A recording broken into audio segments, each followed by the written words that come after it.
Vous suivez Agora sur Radio Télévision Caraïbe et à travers nos différentes plateformes intelligentes. Et aujourd'hui, on parle de la liberté d'expression. On se pose la question, quelles sont les limites? Et pour des éléments de réponse, je vous l'avais dit, Martine Isaac, qui est journaliste et j'allais dire présidente, mais coordonnatrice générale de SOFEJ. Je vous passe le verbe. Merci Georges. C'est vrai, quand il m'a été demandé de faire cette présentation, j'avoue que j'étais paniquée. Oui, paniquée au regard du fait que malgré mes études de droit, je ne suis pas pour autant une spécialiste. Or, il s'agit bien évidemment d'un sujet se rapportant en tout premier lieu au droit.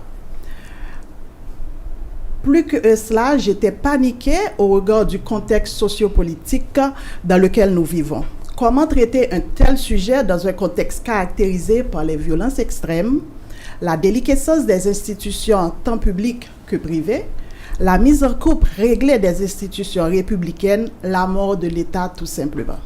Comment articuler pour mon discours qu'il ne soit pas déformé aussi bien par les uns que par les autres dans un pays où la nuance est synonyme de roulem des bords ou de tambour des Bouddhas. Il est un fait que la journaliste que je suis, responsable d'une organisation de femmes journalistes, favorable aussi bien à la construction d'espaces de parole libre qu'à l'égalité des sexes, ne peut que porter un discours favorable à la liberté d'expression. Comment porter un tel discours et reconnaître en même temps que cette liberté d'expression a des limites? J'ai beaucoup réfléchi au discours à tenir. J'ai mis du temps à penser à la manière d'aborder cette problématique avant de me dire que ma parole de patricienne, même si elle est capable de soulever des passions, des polémiques, peut avoir toute sa valeur dans la mesure où elle se veut une parole de patricienne et non une simple parole d'experte étrangère à la réalité.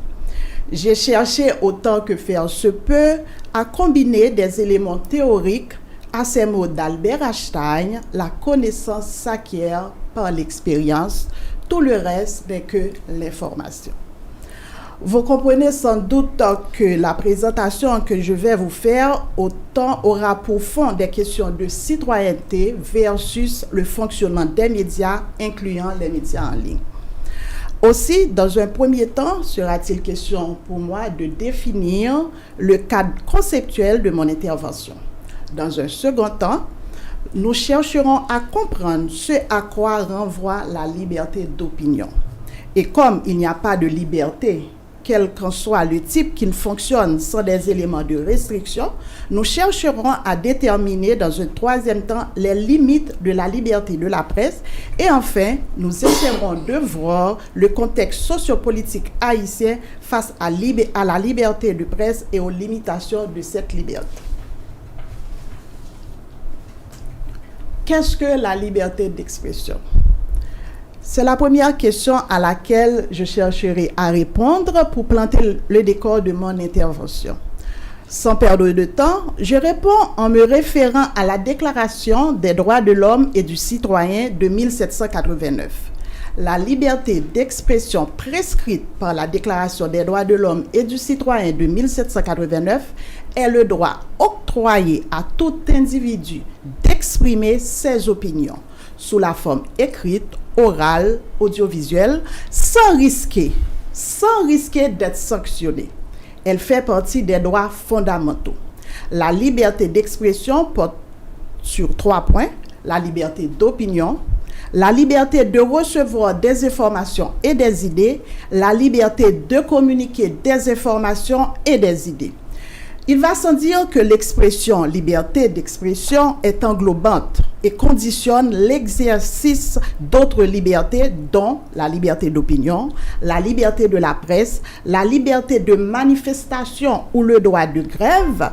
L'importance de la liberté d'expression tient au fait qu'elle est vécue par plus d'un comme l'expression même de la liberté.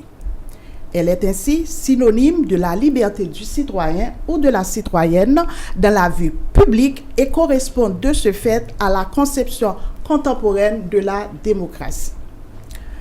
Dans son texte intitulé « Liberté d'expression, presse et état de droit en Haïti », publié par Aïbo Post, Milka Jeff Dorsey, estime qu'il y a un lien substantiel entre la problématique de droit démocratique et l'idéal de liberté consacré par l'acte de l'indépendance d'Haïti.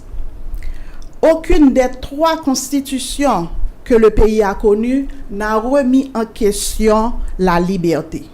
Il est significatif de noter que la Constitution haïtienne de 1987 n'établisse aucune différence entre la liberté d'expression et la liberté allant même jusqu'à utiliser les 2 expressions de manière indifférenciée.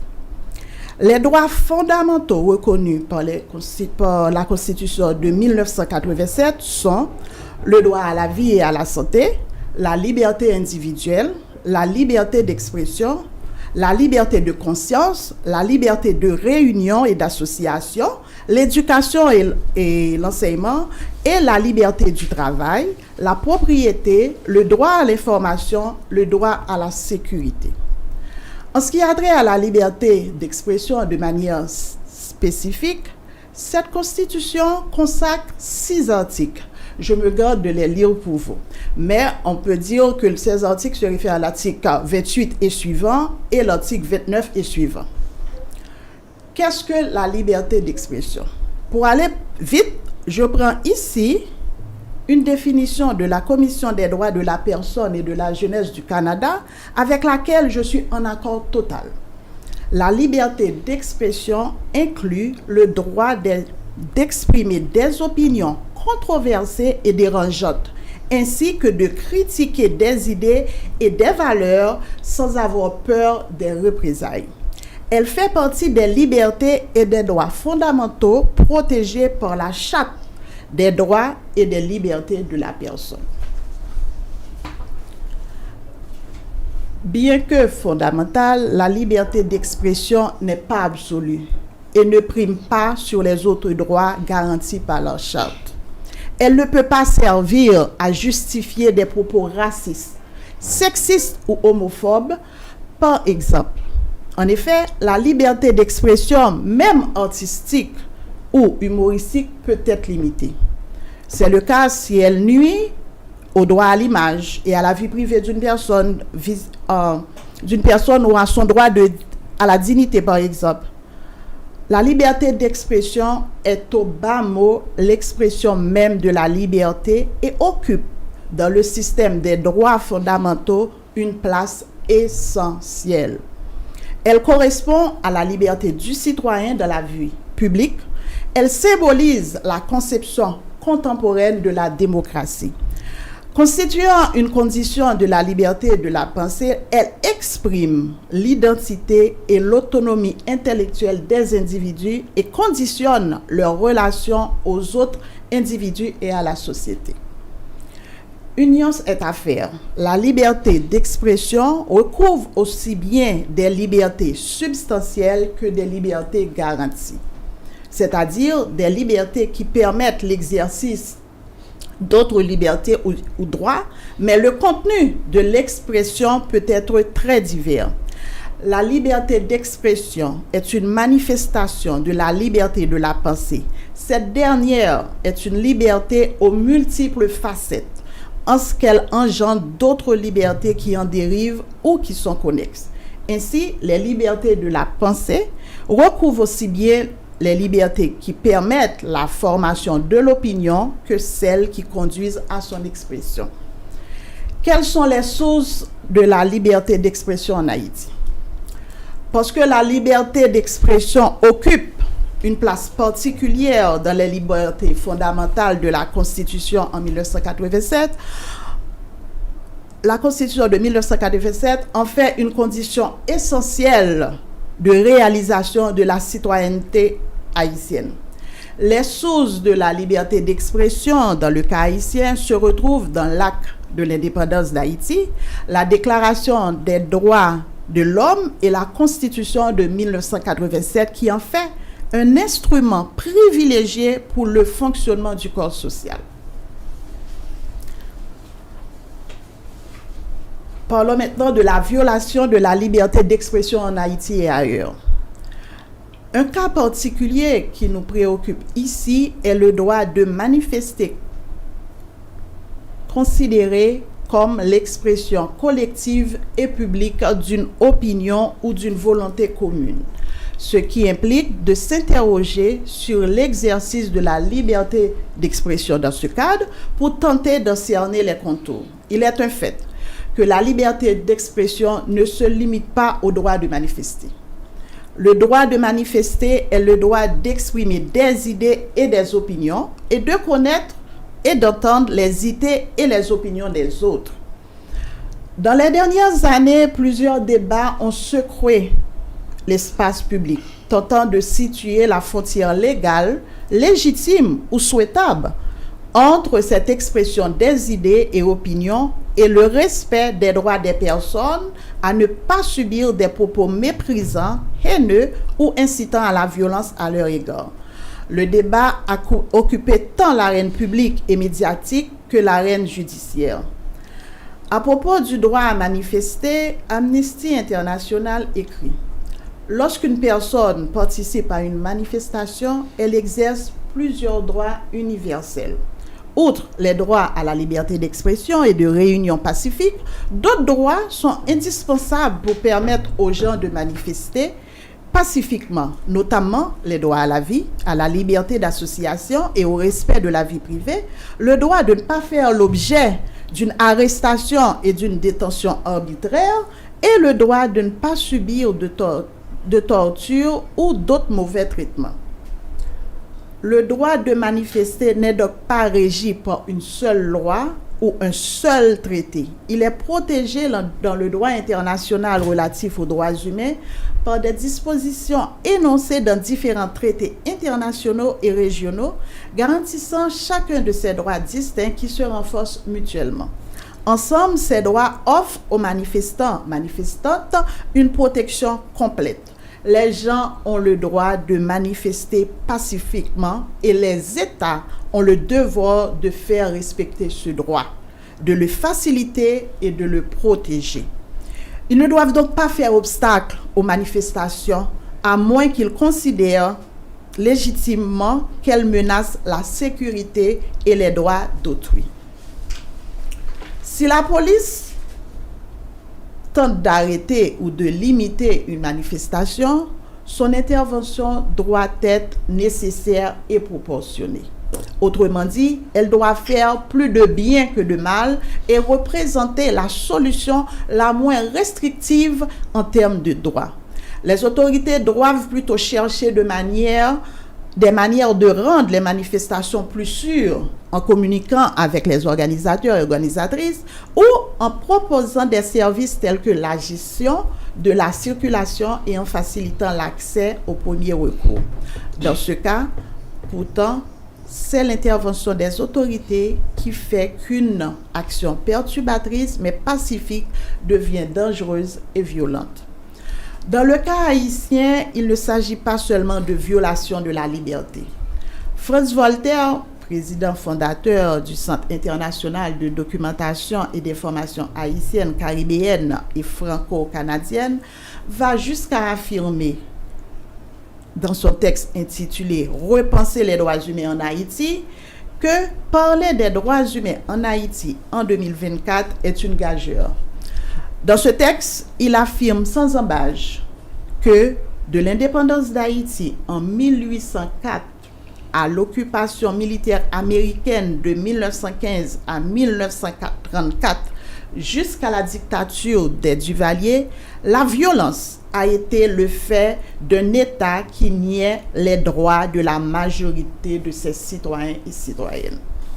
Aussi, pour comprendre la terreur qui sévit aujourd'hui en Haïti, il faut d'abord analyser l'historique de la violence depuis la guerre de l'indépendance, ainsi que les interventions étrangères et la dictature des Duvalier qui n'ont fait qu'exacerber cette problématique.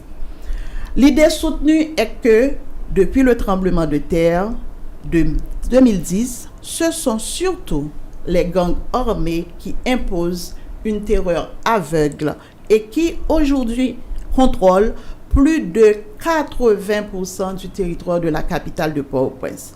Donc, dans un tel contexte, la liberté d'expression ne peut exister. Maintenant, parlons des limites de la liberté d'expression. Nous arrivons à la partie qui peut, à coup sûr, soulever des polémiques. Quelles sont les limites à ne pas franchir par la liberté d'expression? Tout en affirmant la liberté d'expression, l'article 11 de la Déclaration des droits de l'homme et du citoyen de 1948 en pose les limites. Tout citoyen peut donc parler, écrire, imprimer librement, sauf à répondre de l'abus de cette liberté dans les cas déterminés par la loi. La liberté d'expression peut être limitée pour des motifs d'intérêt général, comme la sécurité nationale, la sûreté publique ou encore l'intégrité du territoire, pour des motifs relatifs aux devoirs de réserve qui pèsent sur les agents publics, exigence d'un certain niveau de neutralité des agents de la fonction publique dans l'expression de leurs opinions, pour des motifs de protection de droits de la personnalité visant à éviter toute diffamation, discrimination ou atteinte excessive à la vie privée d'autrui, ou encore pour des motifs de protection de certains documents, notamment ceux relatifs au secret de la défense nationale, ou encore certains documents confidentiels sur des affaires juridiques en cours. Arrangeons ces limites par ordre de priorité au regard de la réalité de notre société. 1. On ne peut, sous prétexte de liberté d'expression, porter atteinte à la vie privée et au droit à l'image d'autrui, ce que nous constatons régulièrement ces derniers jours, pour ne pas dire ces dernières années. 2. On ne peut, sous prétexte de liberté d'expression, tenir certains propos interdits par la loi. L'incitation à la violence et à la haine raciale, suivez mon regard. La liberté d'expression ne donne à personne le droit de faire l'apologie des crimes, de tenir des propos discriminatoires en raison d'orientation sexuelle ou d'un handicap, faire l'incitation à l'usage de produits stupéfiants. 3. On ne peut, sous prétexte de liberté d'expression, tenir de propos diffamatoires. La diffamation se définit par toute allégation ou imputation de faits qui porte atteinte à l'honneur ou à la considération d'une personne. Par contre, il est possible pour se défendre d'une accusation de diffamation d'invoquer l'exception de vérité, c'est-à-dire de rapporter la preuve de la vérité de ses propos. 4. On ne peut, sous prétexte de liberté d'expression, tenir de propos injurieux. L'injure se définit comme toute expression outrageante, terme de mépris ou invective qui ne renferme l'imputation d'aucun fait.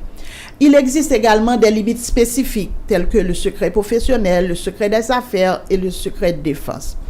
6. Certaines personnes, en raison de la fonction qu'elles occupent, sont tenues à un devoir de réserve.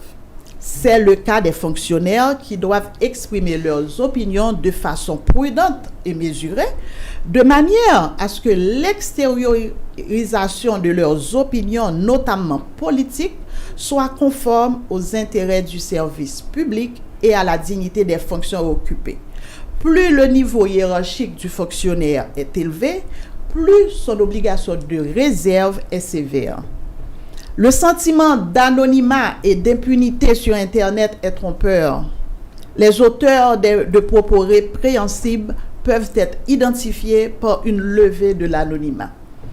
Pour des précisions complémentaires, je vous invite à voir une fiche levée d'anonymat. Enfin, il existe sur Internet un droit spécifique, le droit de réponse. Ce droit peut être demandé lorsqu'il n'est pas possible de répondre directement sur le site Internet. Par exemple, sur les forums, il est possible de répondre directement. Ce droit peut être exercé lorsqu'on est directement nommé dans le contenu auquel on souhaite répondre. La demande doit être classée par lettre recommandée au gestionnaire du site dans le délai de 3 mois à partir de la date de publication du contenu. Un article publié par Amnesty International le 3 mai 2007 à l'occasion de la Journée mondiale pour la liberté de la presse nous permet de constater que la tendance à réduire la liberté d'expression à la liberté de la presse n'est pas une affaire haïtienne. En effet, le titre de l'article est assez évocateur de cette tendance. Haïti, il ne saurait y avoir de liberté d'expression tant que justice n'aura pas été rendue aux journalistes assassinés. Autrement dit, la justice en faveur des journalistes assassinés pourrait être considérée comme l'aune mesurant l'existence ou non de la liberté d'expression.